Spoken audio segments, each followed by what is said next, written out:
Greetings, everyone, and welcome to today's CSBGIS Access Database webinar. Today's webinar will be presented by Ray Tamblin, who is our Research and Communications Analyst here at NASCAS. As you may be aware from our previous webinars, everyone is muted. However, you can enter in questions via the chat function. You can send your questions directly to the presenter or to all attendees, and we'll try to take points in time, pause at points in time to answer your questions. And in order to keep to our schedule, if we don't have time for all of your questions, we will, of course, respond via email or phone following the webinar. Additionally, today's webinar is being recorded, and a link will be posted to the NASCAS website. With that, I'll just turn it over to Ray.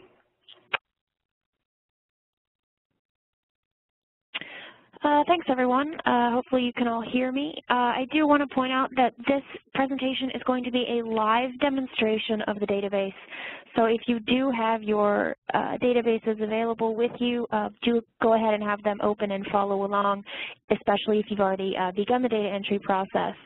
On that note, you should all have received your state's personalized access database from NASCAS last week, and if you did not receive your database, please make sure you contact me.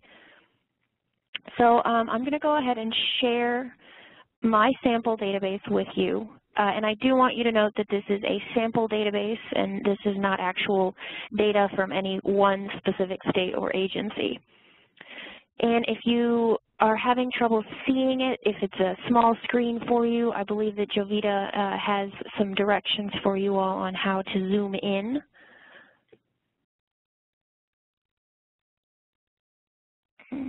Okay, so before we get into the specific details of the database itself, I wanted to give you an overview. So this webinar is a technical review of how to use the Microsoft database as opposed to a training on how to report or what to report. We do offer trainings on that, so please contact us if you would like to inquire about that, but just so we're all on the same page, this is going to be a webinar on the functionality of the database at this time and is not a how-to report.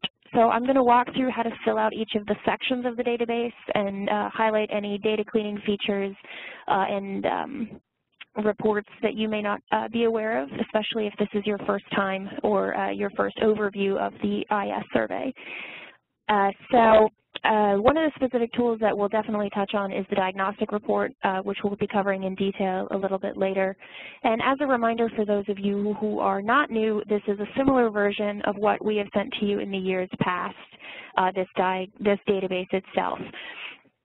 So if I can actually go ahead and sort of get you all to enter into the chat window, only those of you who have never filled out the CSBG IS survey before, if you would do me a favor and put that information into the chat window so I'm aware of how many people that I'm talking to that have never filled out the CSBG IS versus those who are here for a quick walkthrough and a reminder. That would be really helpful. So I want to make sure that we're all getting the most out of this webinar as possible.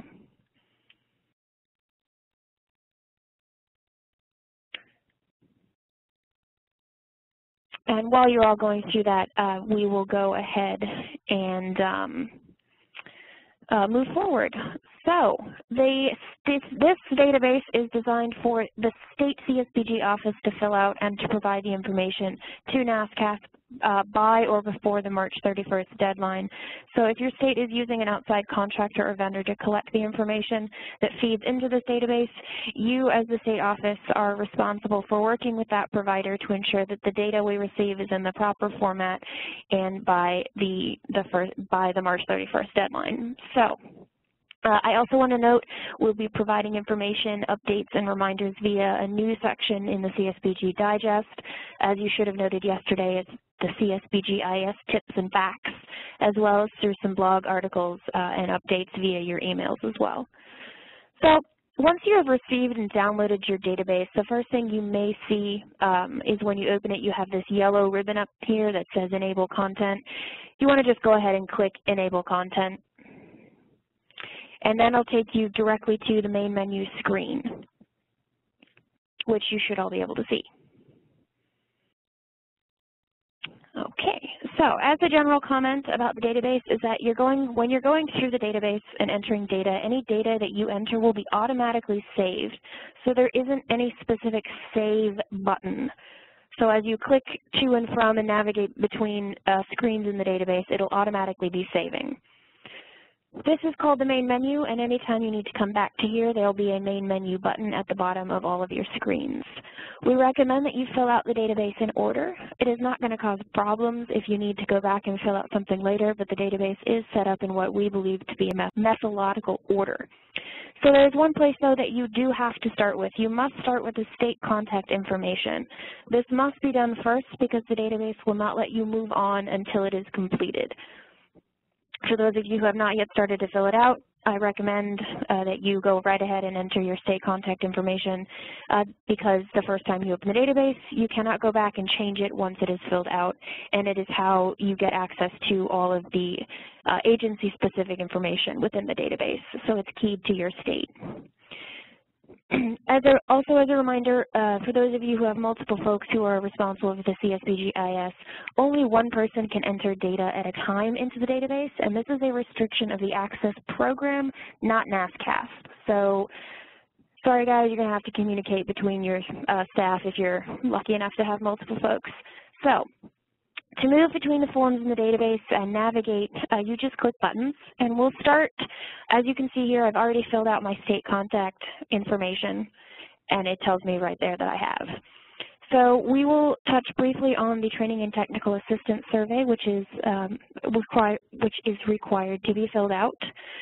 But again, you don't have to do it in any specific order. We just put that one first. So the Training and Technical Assistance Survey looks sort of like this. And if any of you cannot follow along with my navigation, do go ahead and put that into the chat box so I can be aware that we may need to assist you.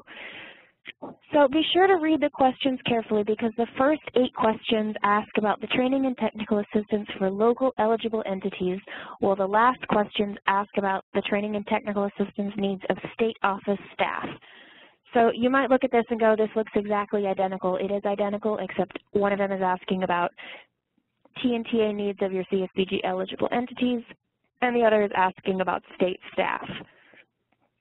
So this is a series of drop-downs where you can select whether your fiscal year 2014 training needs has been fulfilled by the state, the need unfulfilled, fulfilled without state involvement, and you just go ahead and click through this and enter. And if you do not have to fill out something for every single box. Generally, you probably would know if you didn't fulfill it. To continue, you just continue to click along. And as I said, there is no save button. So as I've continued here, all of the actions that I'm doing to this database will be saved automatically. So if I click back, you can see that those buttons are still filled out.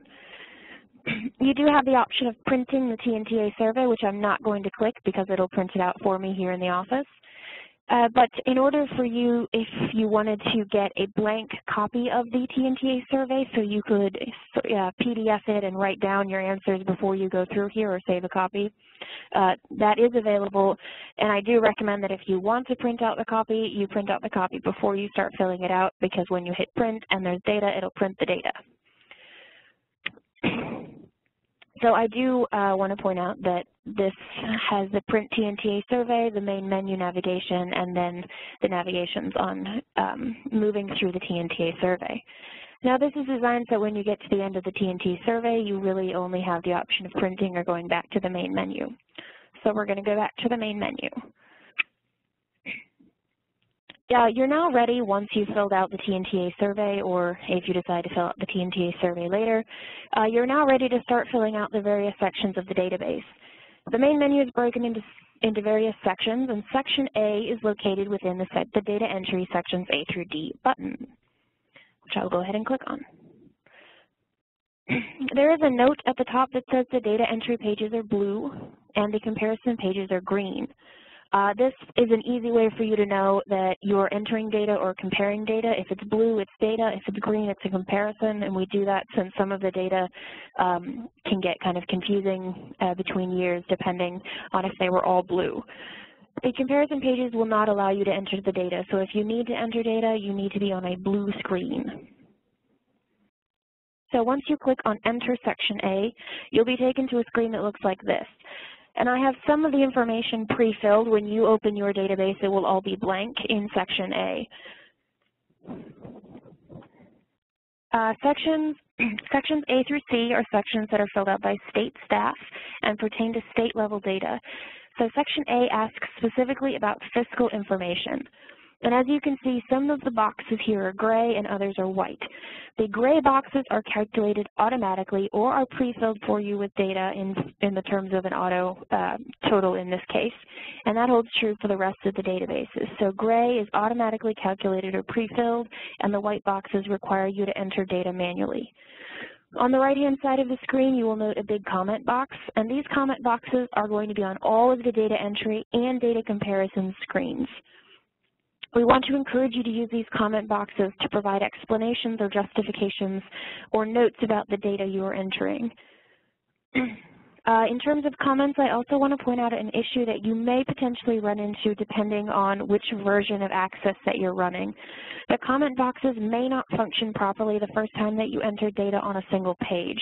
So for example, on Section A, if this were blank and I went through and entered the information that you see here, and I wanted to enter a comment, again, depending on the version of Access that you're running, I may be able to type a comment, but when I went to move off the page, clicking on continue to Section B, it may tell you, you may see an error message. And the simplest solution for this, again, this is dependent on the version of Access that you're running, is that you enter any information, click off the page, and return to it before you are going to enter the comment.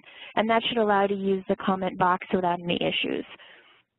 One thing to note is that if you are filling out data and you enter the comment without leaving the page first, you might get, again, that error message, and you won't be able to save the data that you've entered on the form that you're trying to enter the comment in. So it's really important if you do run into this error to simply click onto a new form and return to the prior one before entering any comments. The easiest solution to do is if there is no data and you want to still comment on that, to just enter a 0, click off the page, and then return to it again. And since we're on the topic of comments, let's take a look at the notes and instructions for comments. This is a pop-up box that's section-specific, and it provides specific information on what we're looking for and what we may be checking in terms of data cleaning or diagnostics, as well as instructions for all of the comments. So if you want to know how to move to a new line in the comments box, that will be included under instructions for all comments. And then as you can see here, we've included Section A specific notes. And you can see here with these bullet points, it says, be aware that if the answers to any of the below is no and there is no sufficient explanation provided, it will be added to the following cleaning memo. So for example, let's look at this first bullet point. Check your dates in Section A, number 1A. Is it 365 days and for the correct dates? So if I go ahead and click on Close Notes and Instructions, you can see here in this gray parentheses, which is auto-calculated, that it's only 355 days. So this is my immediate self-data check for myself that I've entered something incorrectly in my state reporting period.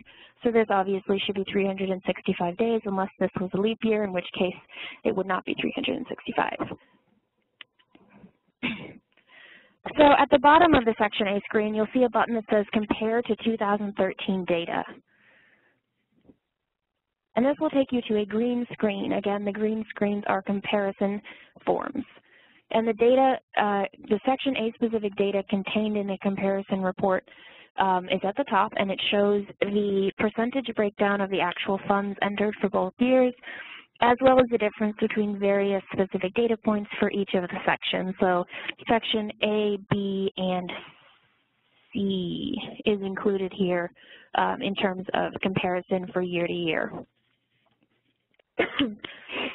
The navigation buttons, again, at the bottom of the comparison screens allow you to actually go directly back to Section A if you found that there was an entry, a data entry error that showed up in your comparison, or if you needed to make some changes to B or C, you also have the option of moving directly back to those blue data entry screens here. I also want to note that your comments here do not show up, so this is simply a comparison for you without the commentary. In terms of those comments, those will only show up for sections A through C on the blue data entry screens. So I'm going to take us back to the section A screen. And we're going to continue to the section B eligible entity list.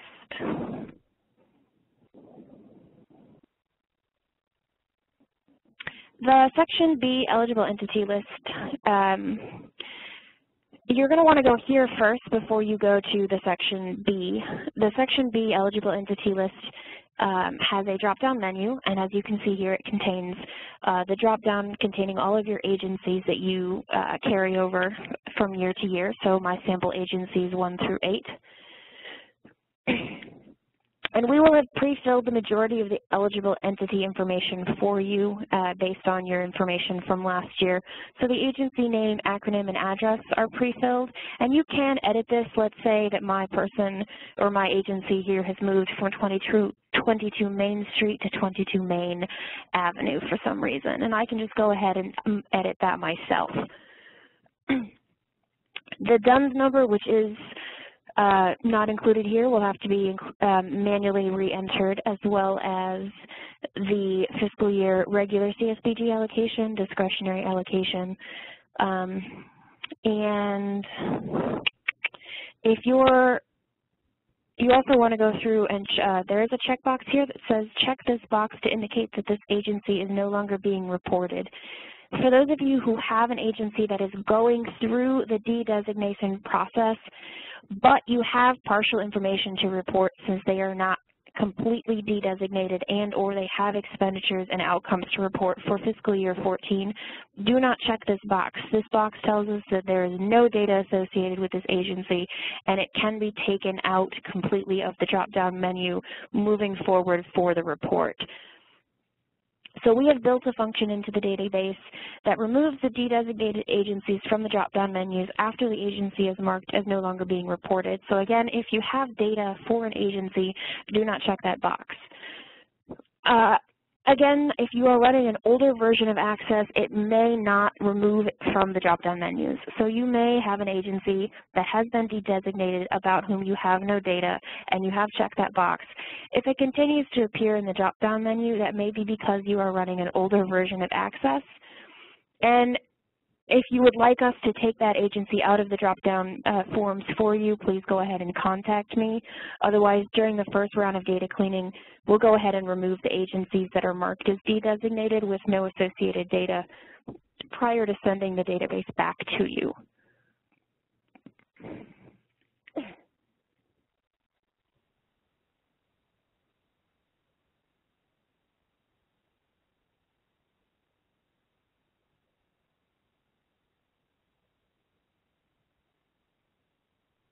I have 8 sample agencies, and I have 8 here. Excuse me. There's also a drop-down box at the top for each agency, and again, there's that Notes and Instructions link with Section B specific notes.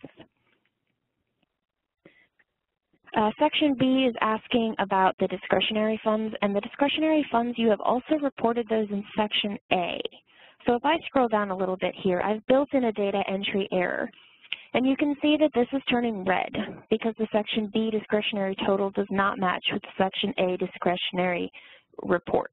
So this is, again, a built-in data check that you would notice and then go back and see why your discretionary B total wasn't matching your discretionary A total.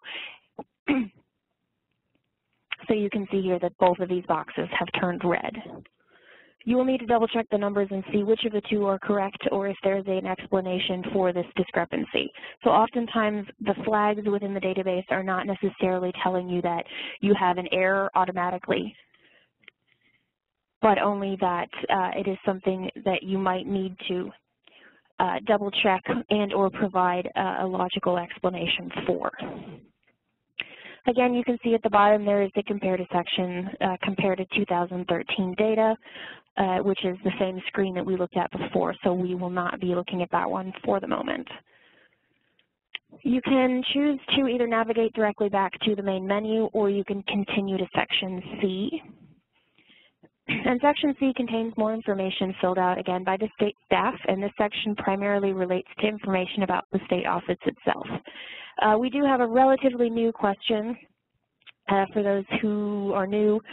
This is not new, this whole thing is new, but for those who have filled this out before, I do want to remind us that there is the additional question 8, the National Peer-to-Peer Roma Trained Staff who work in the state office and the CCAPs who work in the state office. This is not asking how many Roma and CCAPs there are statewide throughout your agencies, but this is asking how many work at the state office. There is a section later that asks about the number statewide throughout your agencies. So these, we saw last year that there was a little bit of confusion, and so this is Roma and CCAP at the state office only. So moving to Section D, these are your location for your narratives, and again, you have the option of selecting the agencies and entering your comments. Generally, this is plenty of space for your text, for your narratives that you're receiving from the agencies. If you do find that you have a very long narrative that you would like to send, please go ahead and send that to us as a Word document or as an attachment. But in general, these are long enough to include a great amount of detail.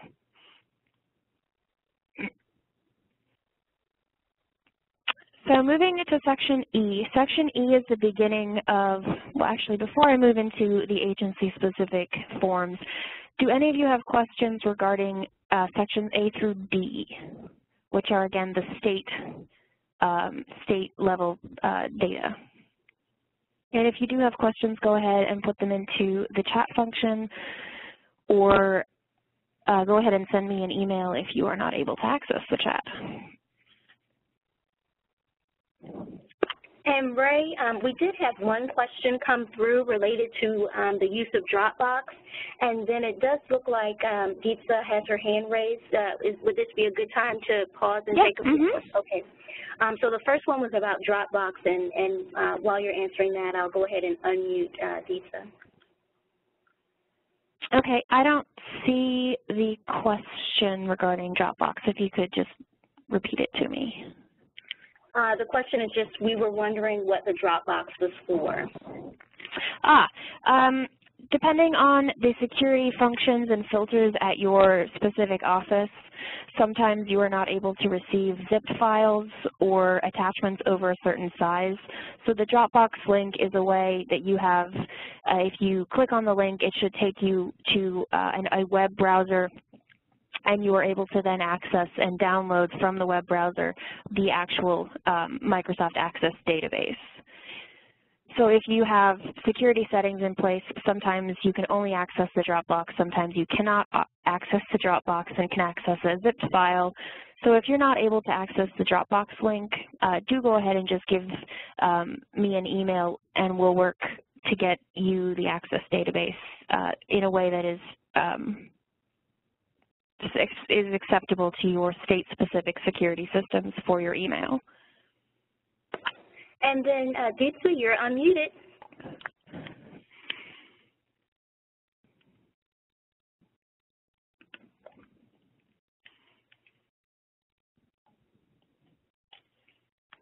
Okay, she may have accidentally raised her hand or may have stepped away for a moment, so we'll loop back. Okay. Okay, so seeing no more questions and awaiting Deetsa if she does, in fact, have a question. So Section E and Section E, F, G, and the NPIs are the agency level data, and you should be receiving those from your agencies, either have already received or will be receiving these data points in the next couple of months. So once you've clicked on the Enter Section E data button, and you can either get there having gone through Section D or directly from the main menu by clicking on Data Entry, Sections E through G. So in Section E through G, again, you can see there's your drop down at the top with all of your agencies, and it's very important that you check your agency name as you move through this, because I may be in sample agency 4 and continue, and it's just sometimes you may be entering data for Agency 1 that should have been entered for data for Agency 4. So it's just important to double check those.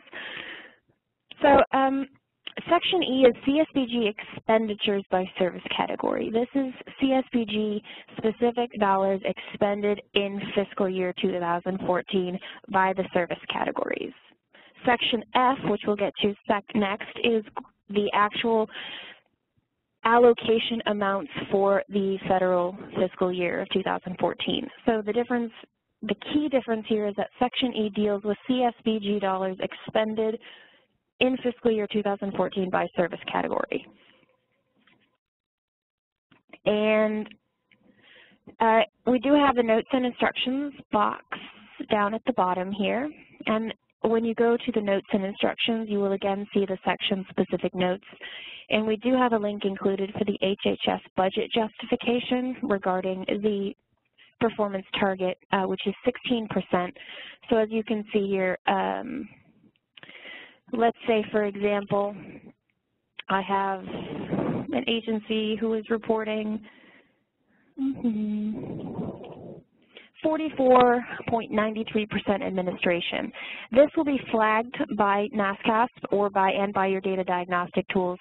But let's say you confirmed with the agency that that number for administration is correct. So in order to avoid a data cleaning memo from us, all you really need to do, if that is in fact the agency number and they have reported it and it wasn't a data entry error, let's say I actually meant to not have that extra 2 there and my finger slipped up, and I really meant 4.72%, then you would confirm with the agency, and the agency would say, oh, sorry, that was a data entry error. In this case, my sample agency has confirmed that that high number was correct, and I am not going to flag this for this sample state because we have both been confirmed that the agency has known and is aware that this is, in fact, their percentage of administration funds. I also want to point out that Table 2 is a subtotal of the total funds spent. So these funds pulled out by the demographic categories for youth and seniors are already included in Table 1. So anything, let's say I have an employment program that is focused directly on youth aged 12 to 18, but also includes other additional employment services for adults over the age of 23, let's say. All of that funding will be included in the service category employment expenditures. But let's say only 2,300 of that was spent specifically for youth. So I want to make sure that we're all aware that the funding in Table 2 is a subset of the funding that has already been reported in Table 1.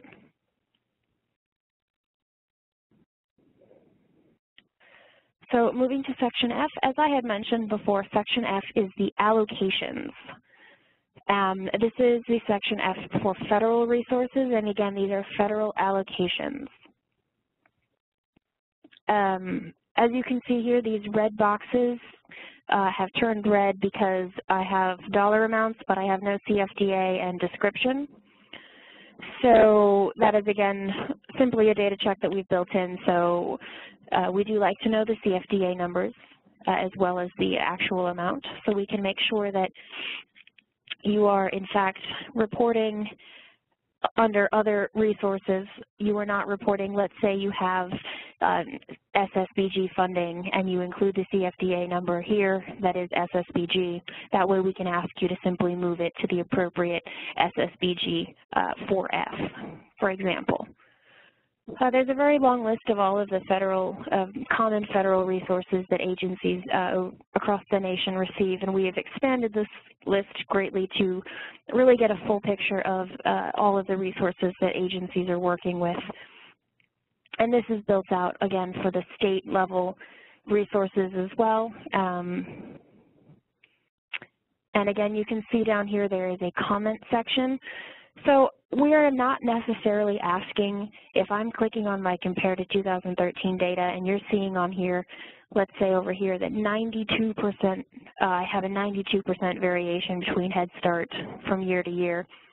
That is not necessarily a problem as long as we know and you know that it wasn't a data entry error.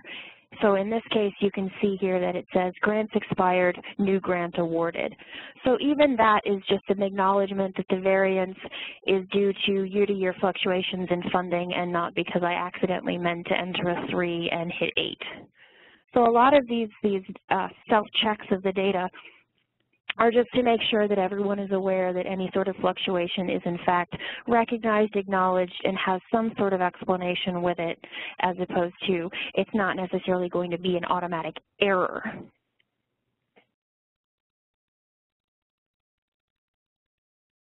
And that comment will be pulled across all 3. So if I had an explanation to include for my state level funding or for my local or private funding, I would just go ahead and note that here. So let's say I have a comment on 22F payments as a result of new workshops offered by agency. And when I continue backwards, you can see that that comment will have pulled across down here. So again, before I move on to section G, I'm seeing a question here. Where did it go?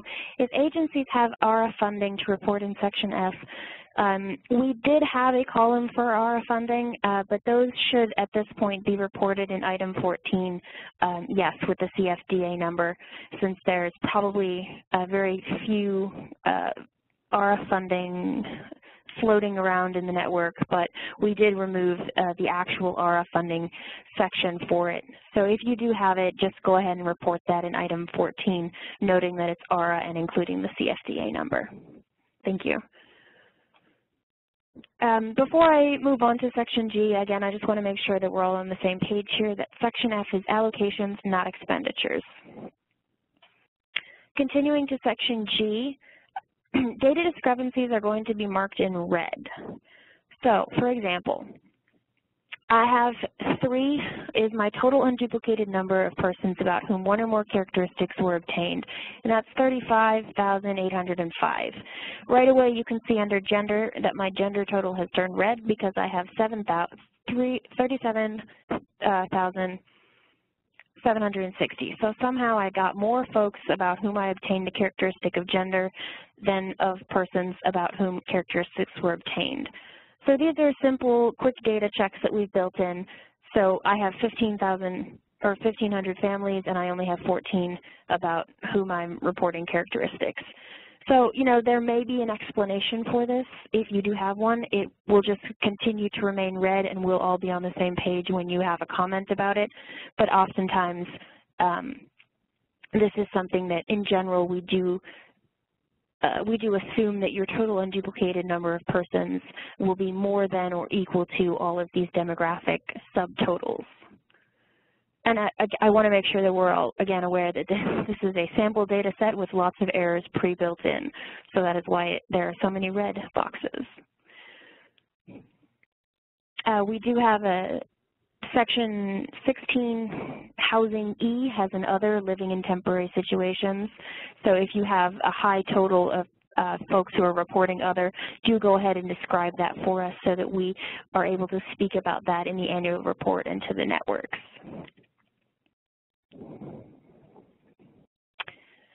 So we're going to move to the NPIs, and the NPI you can access at the main menu through data entry NPIs or by clicking next from G. I'm just going to touch very briefly on the NPIs since most of them have similar sections, again, with the notes and instructions down at the bottom and the drop-down menu. So I do want to point out, again, that things will turn red when the data has some sort of warning or requires an explanation. So in this case, the red boxes are indicating a target that was either above 120% or below 80%. And this, again, is not necessarily saying that it's is a data entry error. So for example, down at the targeting results, you can see the explanation is that the grant period closed in the middle of a program. This is a valid explanation. There is really nothing you can do about it. As long as you know and we know that that is what happened, it's totally fine. We are not asking that you add or enter data to make the percentage achieving outcomes that may or may not be valid. And here, if you have year-to-year variances and you have received training in data reporting and tracking, it is completely valid to say agency received training in data reporting and tracking.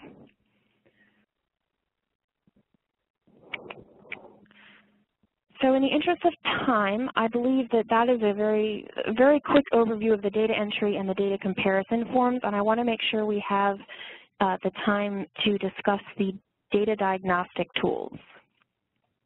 These fiscal year 13 and 14 comparisons are the ones that you've been accessing through these buttons at the bottom. So we're going to skip over those directly into the data diagnostic tools. In the data diagnostic tools, I'm going to start from the bottom and move up. So we do not foresee this replacing the entire data cleaning process, but we hope these tools will make the whole process go faster after you've submitted your database to us by March 31st. We think that this can really benefit you and your agencies as you evaluate your data and ensure that you have a shorter follow-up period from us post-submission. So there are a number of tools, and we're going to start with the Section G in NPI 6.2. And this is a data check for you to ensure that your total number of individuals served, which is items 3 and 4, is compared with the 6.2 emergency assistance data. And this is a data check for you to ensure that the numbers are matching up, since one of the more common errors we see is counting individuals multiple times in the emergency assistance. So for example, you might see that NPI 6.2 reported 10,000 individuals, while in Section G you only have 9,000 individuals who were reported as being served. So that's an easy way to check that there is some duplication in the 6.2 data. Similarly, with NPI 1.2 and 6.4, those report on mutually exclusive groups of people, those who are able to work and those who are unable to work. So NPI 6.4 and 1.2 is a way for you to compare and make sure that the data is not duplicative. And the other HHS, other federal and other state, gives you an idea of if you may need to move things to different locations within Section F if the CFDA numbers, for example, are HHS and already are listed in that Section F. So the data diagnostic reports, we're going to move back up to the top now and where it says to print diagnostic reports from Section A through C, use the buttons below. You have the ability to preview or print, and for this purpose we're going to be hitting preview. What this does is it'll do a quick scan and it will pull your numbers and the text from Section A. So again, this is the state-specific level data, Sections A through B. You may see down here on Section C a gray box that says NASCAP has run a preliminary diagnostic on Section C and did not highlight inconsistencies. But this does not necessarily mean that you will not receive anything in a cleaning memo related to Section C. It just means that the preliminary data cleaning and common errors are not caught in Section C. So as we discussed very briefly, you can see that the very first bullet point under Section A is please review the dates in Section A. You may remember that there were 355 days. We have it set to check for the 365 days. And you can see here again that the percentage of funds for eligible entities is less than 90% at 72.65. So these are things that are also included in that notes and instructions on common things that we're checking for and common data entry errors. We've also set it to pull some of your numbers for you so you can see the difference right here on the screen and you don't have to necessarily click back and forth. When I go to my Section E through G issues,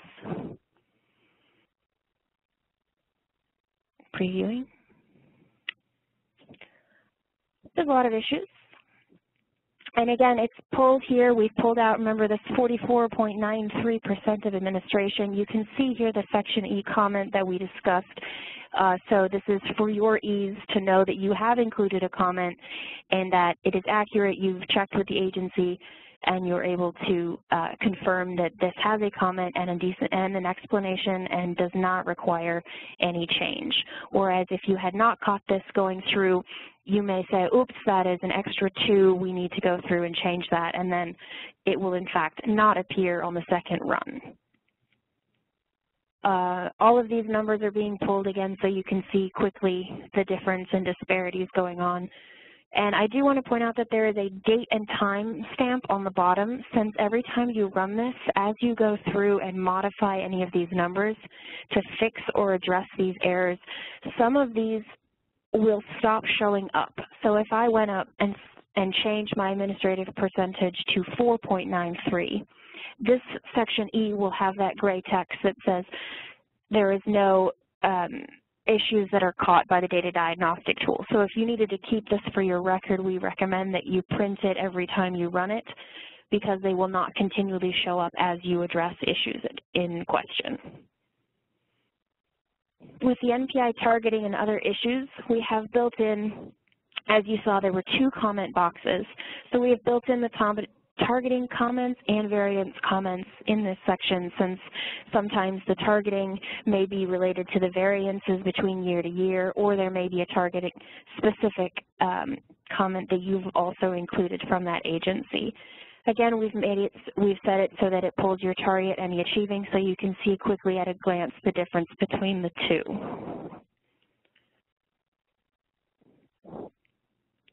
Again, with the year-to-year variances, we have set this at I believe is plus 300% change and negative 75% change, since we realize that 1 to 10 is going to be a large percentage change versus 1 to 300 is also a large percentage change.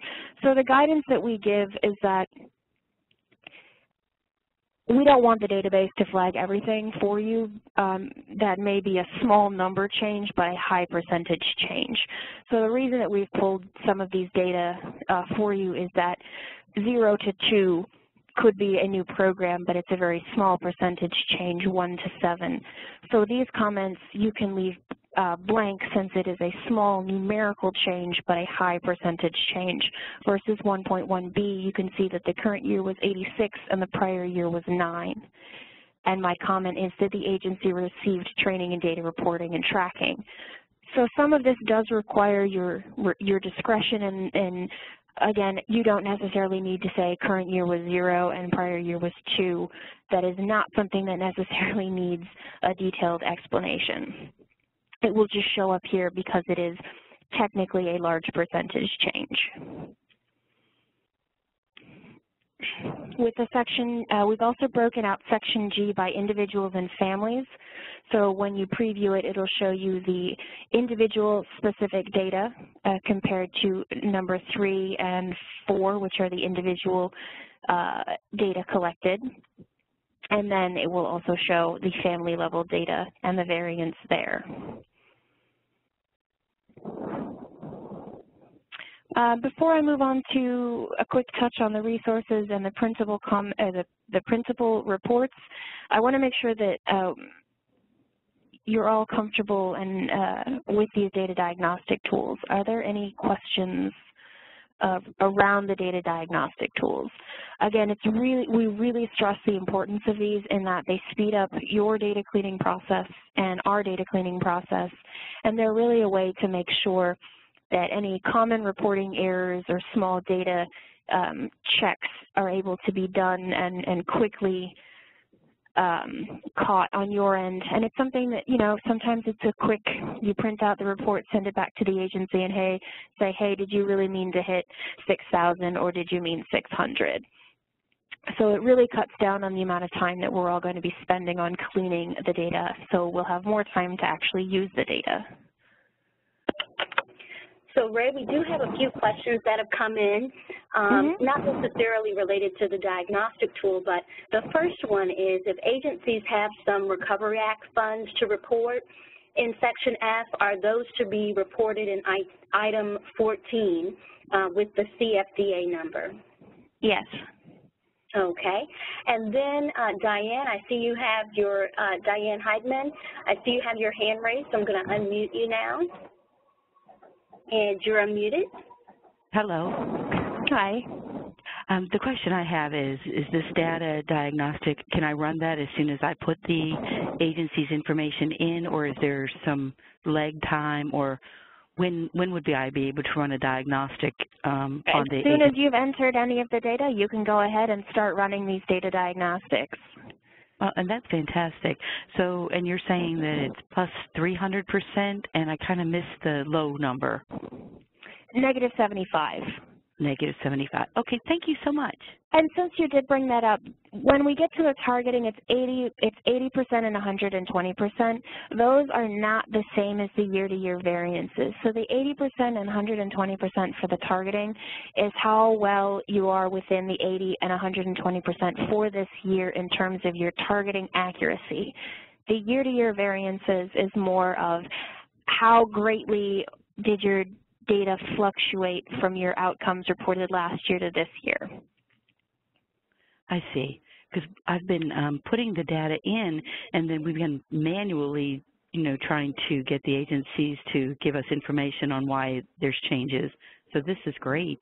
Right, you can hit either preview or print, and you can either preview it, save it as a PDF, and email it directly to the agency and say, these are the things that I need clarification, comments, confirmation on, or you can print it out and scan it to an email and send it along as well. Great. Well, thank you so much.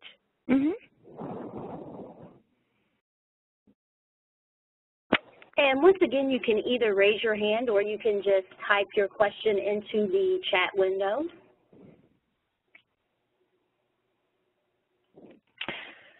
I'm seeing, let's see, a cross-check between items 6.1A and B with sections G, 8E through H, and 11B, yes.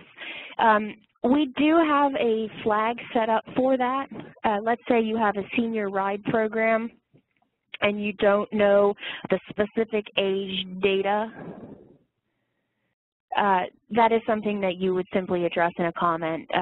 You may have seen in my section G that I have a comment that says we have a senior ride program and we know that they're seniors, but not the specific age breakdown. So that is a case in which you would simply have a comment addressing the difference with that there, Freeman.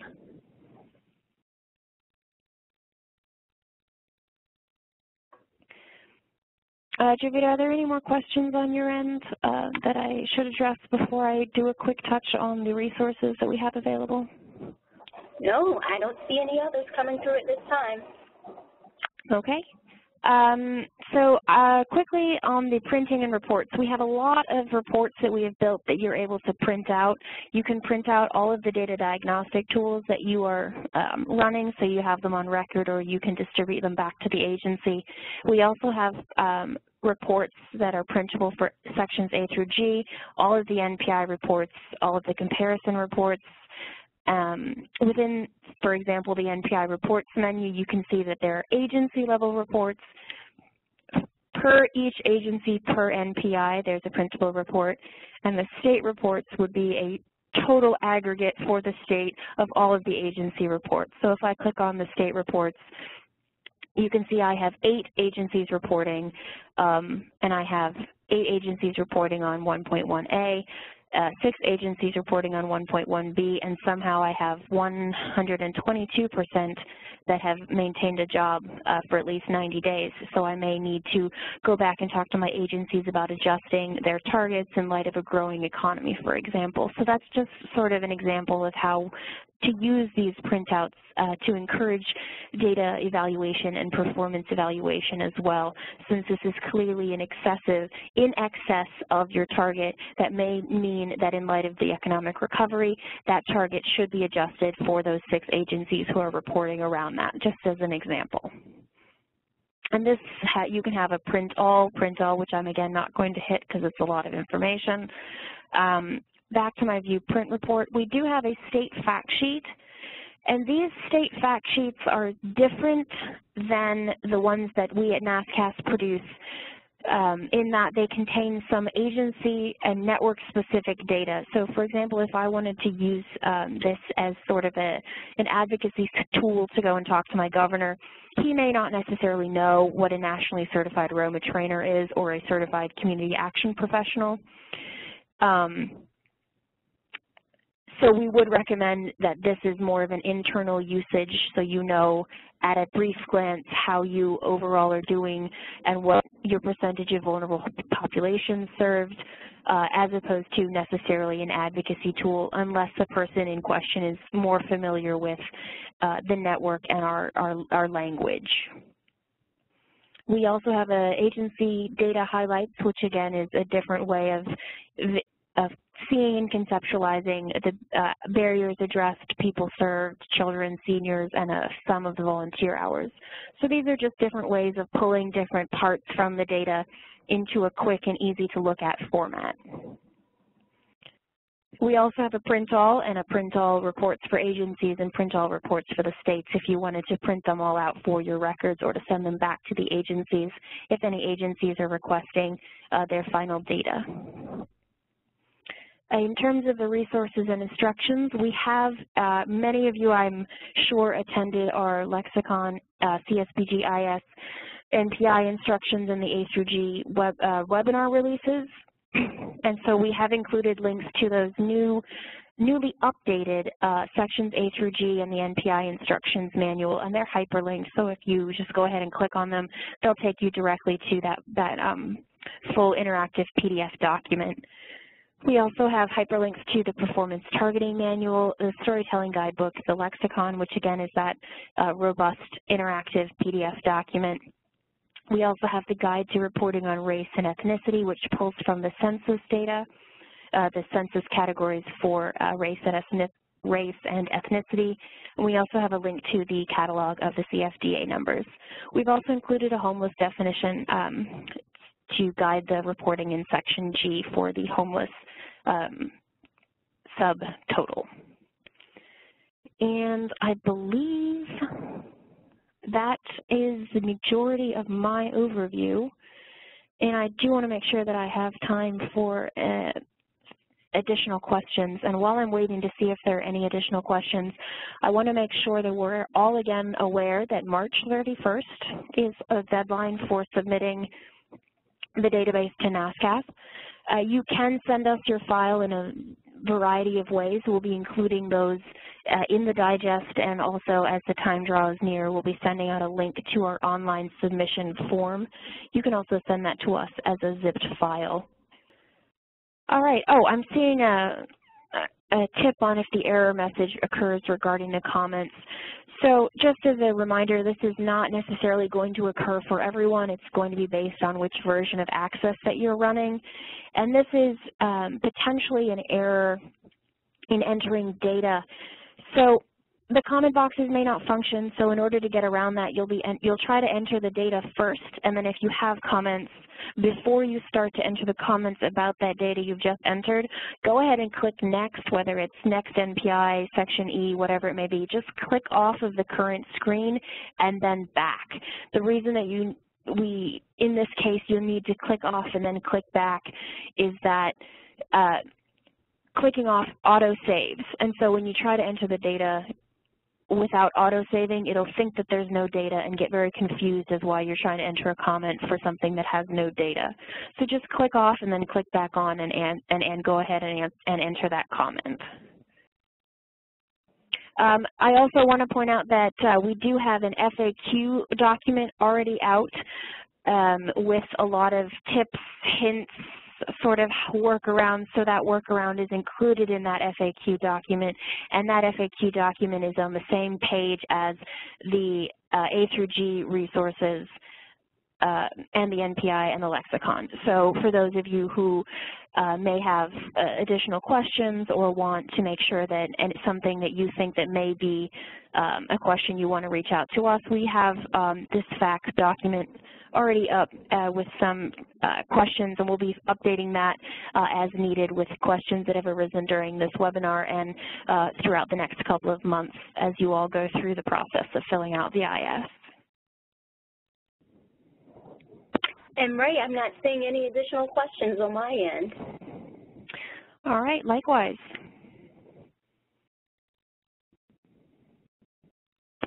So with that, we do want to thank everyone for joining us this afternoon. And once again, as Ray has said, please feel free to reach out to us via email and phone as you move throughout this process. Have a great afternoon.